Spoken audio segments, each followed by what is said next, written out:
여러분 안녕하세요. 이제 마지막입니다. 8차시가 되는데 이번에는 자율주행 자동차, 자율차죠. 는 이제 어떻게 오는가. 그래서 아마 자율주행 자동차가 여러분들 시대에는 보편적으로 한 30%나 한 40%가 자율주행차가 등장할 거니까 이거에 대해서 한번 알아보도록 하겠습니다. 자, 먼저 이것도 똑같은 얘기예요. 구글이 도로주행 테스트 거리가 2009년도서부터 2016년 8월 31일까지 총 58대의 반자율차로 또는 자율차로 517만 킬로미터를 뛰는데요. 이게 상당히 많이 뛴 거예요. 그중 약 61%가 자율주행 모드고요. 자율주행 모드로 갔다가요. 그러면 자율주행 모드로 이게 운전한다는 것은 자율차가 스스로 운전하는 건데요. 운전자 손을 띄는 거예요. 이 핸들에서 손을 띄는 거예요. 그런데 이제 자율주행 모드가 61%로 이렇게 가다가 반드시 뭐가 떠줘야 되냐면요. 빅데이터가 떠줘야 돼요. 그러니까 지도가 떠줘야 되는데 지도거는 멀쩡했는데 실시간 센서들이 감지해 보니까 도로 공사 중이 나와요. 그러니까 과거에는 멀쩡했던 도로가 이 센서들이 센싱을 해보니까 도로 공사 중이거든요. 그러면 이 인공지능 시스템이요. 자율주행을 할 수가 없어요. 그래서 운전자 보고 운전대를 잡으세요. 라고 이렇게 경고를 해주면 운전자가 운전대를 잡는 거를 매뉴얼 모드라고 그래요. 여기 보시면 이제 매뉴얼 모드인데 그래서 61%가 자율 모드고요. 39%가 매뉴얼 모드라는 거예요. 여기서 중요한 거는요. 왜 도로주행 테스트를 그렇게 많이 하느냐. 뭐 하려고 그러는 거예요? 데이터를 확보하려고 그러는 거죠. 데이터를 수집해서 우리도 실제로 운전할 적에요. 한 번 가본 데는 쉽잖아요. 한 번 가보지 않은 도로는 어렵잖아요. 그러니까 자율주행차들이 주행하려고 그러면 도로주행 테스트를 하면서요. 데이터를 먼저 확보를 해줘야 돼요. 그래서 데이터가 먼저 떠준 다음에 리얼타임 센서들이 잡은 데이터하고 매치가 되면 자율주행을 하는 거고요. 매치가 안 되면 자율주행을 못 하는 거예요. 우리나라는요. 현대차가 3대, 기아차 2대, 현대모비스 1대, 서울대 1대, 한양대 1대 해서요. 총 100km 뛰었냐면요. 10,000km에서 한 30,000km밖에 못 뛰었어요. 그러니까 이 구글 따라가려고 하면 이 상당히 힘들겠죠. 여러분들이 많이 연구를 하시고 또 아이디어도 내시고. 자, 이거는요. 2015년에 구글이 도로주행 테스트 한 거를 캘리포니아 자동국에 제출한 거예요. 그래서 자율 모드로 갔다가 매뉴얼 모드로 가는 거를 자율주행 모드 해제라고 그래요. 디스인게이지먼트 리포트라고 그러는데 자, 이때 보면은요. 자율 모드로 주행한 것이 80% 상당히 많이 향상된 거죠. 아까는 61%였는데 80%로 이렇게 높아졌어요. 그리고 그 해제 보고서에 보면은 이렇게 자세하게 분석이 되어 있어요. 예를 들어서 날씨 때문에 웨더 컨디션 때문에 해제됐다. 이건 무슨 얘기냐면요. 비가 오는 거를 감지를 못하는 거예요. 눈이 오는 거를 감지를 못해요. 안개가 얼마나 꼈는지를 감지를 못해요. 그래서 이때는 이제 감지를 못했지만 구글의 특허를 분석해 보면요, 이제는 감지를 해요. 뭐를 쏘아서 감지를 하냐면 레이저를 쏘는 거예요.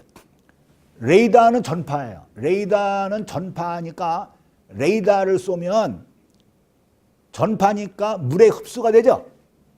눈에 흡수가 되죠. 안개에 흡수가 되죠. 그래서 돌아오는, 반사돼서 돌아오는 것이 없죠.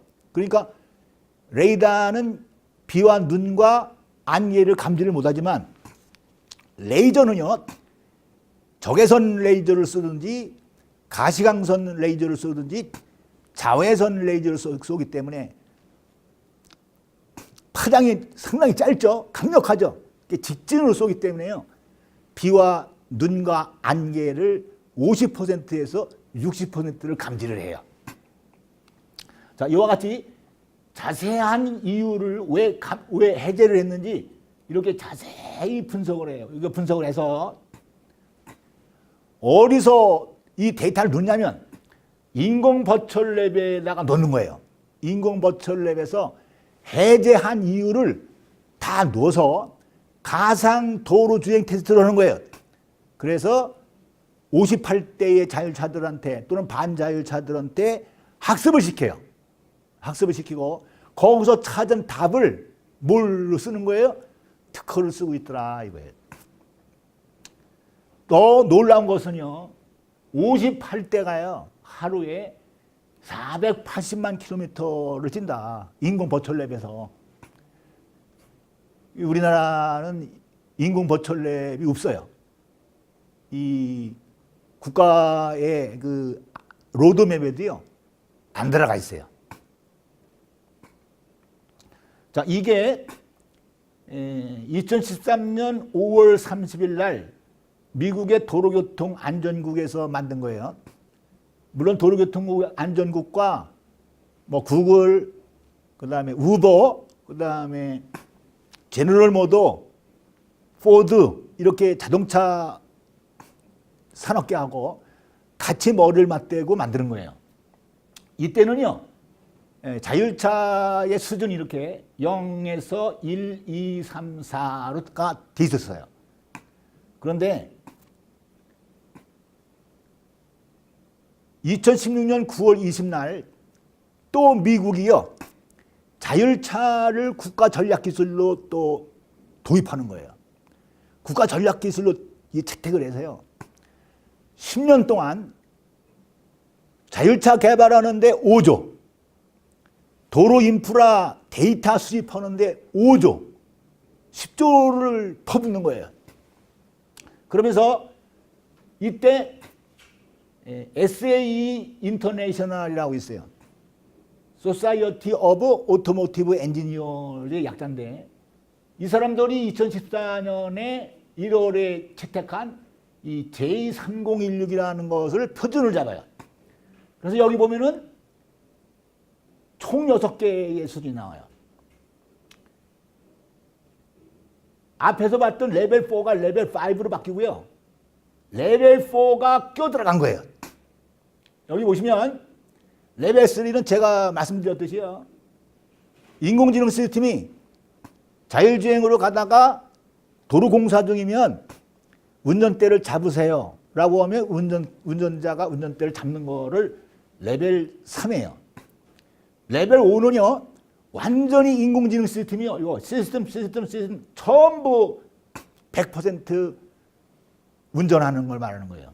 그런데 레벨 4는요, 인공지능 시스템이 운전대를 잡으세요라고 해도 운전대를 잡을 필요가 없다 이거거든요. 그래서 이거는 어떤 상황인지를 알려면 이게 116페이지예요. 미국 음방 자율차 정책 가이드라인이. 거기에 페이지 9를 보시면 레벨 4는 인간이, 여기는 운전자라고 되어 있죠. 운전자. 근데 여기는 그냥 인간이라고 되어 있어요. 이건 뭐냐면 운전자를 포함해서 승객을 얘기하는 거예요. 여러분들 그 우버의 이런 공유차 있죠? 그러니까 이제 여러 사람 싣고 다니는 이제 이런 차들도 이제 막 등장할 거니까 인간은 제어할 필요가 없다. 뒤로 돌아가서 제어할 필요가 없다는 얘기는 운전대를 잡을 필요가 없다. 그러나 이 자율 시스템이, 자율 인공지능 시스템이 어떤 특정 환경과 특정 조건 하에서만 주행 가능하다. 주행할 수 있다. 아직도 어떤 상황인지 판단을 할 수가 없죠. 그래서 정책 가이드라인에 참여했던 그 시애틀의 마드로나 그룹이라는 그 그룹이 있어요. 이 그룹이 그 전날 뭐를 발표했냐면 시애틀에서 이 캐나다 밴쿠버까지요. 이게 주간 고속도로예요. I-5가 있는데요. 1차선을 자율차 전용 도로로 만들자. 이렇게 제안한 거예요. 여기 배경이 있어요, 여러분들. 그 구글의 이제 그 해제 보고서를 봐도 거기에서 이제 11건의 사고가 났는데 접촉사고가 났어요. 접촉사고가. 그런데 누구 때문에 접촉사고가 났냐면 인간 운전자들, 그죠? 인간 운전자들 때문에 접촉사고가 난 거예요. 그리고 최근에 테슬라가 사고가 났죠. 테슬라는 이제 문제가 뭐였었냐면 카메라에만 의존한 거예요.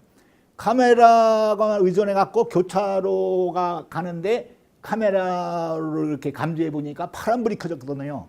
그래서 오토파일럿 자율 모드로 그냥 간 거예요. 그런데 교차로에서 트럭 운전자가 큰 트럭을 몰고 교통신호를 위반했어요. 그래서 막 달려오는 거예요. 그래서 카메라가 찍었어요. 카메라가 뭘 감지를 못하냐면 트럭 엄청 큰 거 있죠. 엄청 큰 거에 그 판을 감지를 못한 거예요. 흰색이었거든요. 그러니까 흰색을 잡아낸 거예요. 그래서 이 비교 분석을 해야 되니까 하늘을 찍었어요. 하늘도 흰색이에요. 그러니까 트럭이 오고 있는 거를 감지를 못한 거예요. 하늘인 줄 아는 거예요. 그래서 가다가 부닥쳐갖고요. 찌그러져서 그 운전자가 죽었거든요. 그래서 이제 이런 것이 막 오니까 이제 옛날의 개념은요. 그 전 개념은 1차선에 자율차가 가다가 그 앞에 운전자, 그죠? 인간차가 가다가 또 그 앞에 자율차가 가고 인간차가 가고 인간이 운전하는 거하고 자율차가 막 섞여서 다니는 걸로 돼 있었어요. 시나리오가. 일본도 그렇고 우리나라도 그렇고 미국도 그렇고 유럽도 다 똑같은 시나리오가 그렇게 짜져 있었어요. 그런데 이런 사고들이 나니까 이제는 어떻게 하자는 거냐면 자율차만 다닐 수 있는 전용 도로를 만들자는 거예요. 인간차하고 자율차하고 분리시키자는 거예요. 자, 그래서 이와 같이 여기 이제 1차선에 자율차 전용도로, 우리 이제 버스 전용차로 있죠? 그거를 하이 오큐펀시 비클 레인이라고 하는데 이게 자율차가만 다닐 수 있는 전용차로를 만들자. 그래서 실제로 이게 보면 이게 이제 아마존의 특허인데요. 아마존의 특허요. 여기 보시면 지상 로봇이 물건을 싣고 와요. 그러면 이게 컨베이어 벨트인데요. 이게 픽업 하는 로봇이에요. 물건을 픽업해서 여기다 올려놓으면 요거는 뭐냐면요. 바코드 찍는 로봇이에요. 바코드를 찍어요. 그래서 프로그램에 따라서 이렇게 가면 누가 배송을 하냐면 이거 드론이에요. 드론이 배송한다. 그래서 쌤이 이제 뭐를 아이디어를 냈냐면 전용 도로가 나오면 자율차는 물건을 싣고 다닐 거죠. 그런데 선적하고 하적하는 거는 누가 할 것 같아요? 로봇이 하는 거예요. 그리고 파이널 지역의 배송은 드론이 할 것이다. 그래서 이렇게 빅데이터, 클라우드 베이스에 이제 빅데이터 또는 스마트 데이터가 있어야 되고 인공지능이 있어야 되고 그다음에 이제 레벨 4의 자율차 전용 도로에 다닐 수 있는 자율차가 있어야 되고 그래서 로봇이 이제 선적 하적을 하고 드론이 파이널 지역에 배송을 할 것이다. 그러면 인천에서 평택, 그죠? 평택에서 모포여수, 또 모포여수에서 부산, 부산에서 뭐 동해, 속초, 강릉 이런 데까지요. 이 전용도로를 다시 만들어야죠. 전용도로를 만들고 그러면 그냥 바로 잡은 이런 그 어류라든지 바로 이 생산한 채소라든지요. 신선한 것을 배송할 수가 있어요. 이걸 갖다 콜드 체인이라고 그래요. 콜드 체인. 아주 신선한 이런 물건들을 바로바로 그냥 배송해서요. 아주 그 맛있게 먹을 수도 있고요. 그래서 이거를 빨리 구축해서 어느 한 지역을 구축해서 성공한다면